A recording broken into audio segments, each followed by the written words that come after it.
Quelle est la puissance des médias sociaux pour vous aujourd'hui? La différence avec la situation d'aujourd'hui par rapport à celle d'hier, c'est que l'échelle géographique de la mise en œuvre du média social est devenue immense. Et on est passé en l'espace d'une vingtaine d'années d'une géographie restreinte à une géographie quasiment mondiale.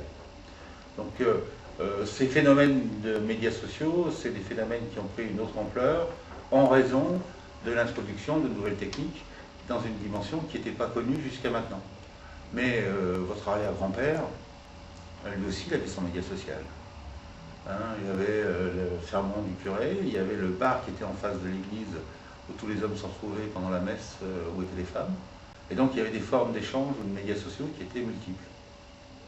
Donc la grande bouleversement, c'est la traçabilité, c'est la dimension, c'est les techniques qui sont aujourd'hui en œuvre. Pour vous, les limites et les risques d'un point de vue personnel puis d'un point de vue professionnel? Et toutes les informations qu'on pose ou qu'on met à disposition, elles sont ad vitam et aeternam. Donc il n'y a plus le droit à l'oubli. Et ce droit à l'oubli, malgré ce que peut dire la CNIL, parce que la CNIL, malgré tout ce qu'on peut entendre ou raconter, elle ne maîtrise rien. On est dans une autre échelle. Et compte tenu du fait qu'on n'a pas de gouvernement ou d'harmonisation mondiale, en réalité, il n'y a aucune possibilité de se protéger contre les phénomènes qui peuvent arriver, et en particulier le fait de stocker, d'analyser, de rapprocher de l'information. Donc toute information qui est mise dans ces médias, eh bien d'abord elle va rester très longtemps. Donc quand on est jeune comme vous, il faut être extrêmement prudent. Aucune information chargée, positivement ou négativement, ne devrait traîner dans les médias sociaux. Parce que cette information-là, aujourd'hui, c'est votre opinion, c'est votre conviction. Dans 10 ans, dans 15 ans, dans 20 ans, elle peut se retourner contre vous. Quels conseils pourriez-vous nous donner pour une utilisation générale des médias sociaux? Donc c'est extrêmement dangereux de laisser des traces chargées dans les médias. Alors si vous laissez des traces neutres, sauf si vous avez l'intention un jour ou l'autre de votre vie de disparaître et d'oublier ce que vous avez été ou ce que vous avez fait, ça n'a pas beaucoup d'importance. Maintenant, il faut savoir que chaque fois que vous laissez des traces, vous réduisez votre liberté. Votre liberté à changer de vie. Votre liberté à aller ailleurs. Votre liberté à faire autrement. Et donc, c'est extrêmement dangereux de mettre beaucoup d'informations sur les médias. D'un autre côté, c'est quasiment obligatoire. Parce que c'est aussi une fantastique opportunité de connaître des gens, d'avoir des opportunités. Donc on est balancé entre les deux phénomènes et il faut être extrêmement maître à la fois de ce qu'on est, de ce qu'on veut faire dans sa vie et toujours penser dans 20 ans. Parce qu'aujourd'hui, ce n'est pas un problème. Le problème, c'est dans 20 ans. Est-ce que dans 20 ans, quand je voudrais changer de carrière, quand je voudrais changer d'orientation, cette information-là va m'être utile, va m'être négative, elle ne va pas être négative.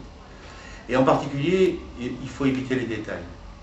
Parce que dans 3 lignes, ou dans 4 lignes, ou dans un slogan, on ne met pas soi-même, on met juste une image, une espèce de flash de soi-même. Et en réalité, ce flash de soi-même peut être un frein demain, et ne représenter en rien ce qu'on est, même ce qu'on est aujourd'hui, d'ailleurs, ça ne représente en rien ce qu'on est aujourd'hui. Donc la prudence, il faut les utiliser, mais il faut avoir une grande prudence et d'avoir une grande réflexion sur ce qu'on est, ce qu'on veut, où on va, et la liberté qu'on se laisse pour demain. Quel est l'avenir des médias sociaux? Tant qu'il y a de l'audience, il y a de l'avenir. L'avenir des médias sociaux, je vois immense. Immense, parce que rien ne peut les arrêter, puisqu'on est dans une société dans laquelle l'audience fait fonctionner une partie des activités économiques. À partir de ce moment-là, l'argent viendra financer les médias sociaux d'aujourd'hui et ceux de demain. Et le sentiment de risque ou lié à l'utilisation de ces outils n'est pas encore assez fort. Alors peut-être que demain, il sera très fort, peut-être qu'après-demain, le gouvernement chinois décidera que c'est inacceptable, ou le gouvernement russe, c'est-à-dire les deux gouvernements qui ont la clé qui ont la capacité à interrompre un certain nombre de communications, peuvent prendre des décisions peut-être drastiques. En tout cas, dans nos sociétés occidentales, avec le jeu des opinions publiques, je ne vois pas comment on peut arrêter le phénomène qui va aller croissant, mais qui aussi a pour conséquence de faire que vous êtes transparent. Très peu de choses de vos vies ne sont pas sur le place public. Et vous êtes donc extrêmement vulnérable.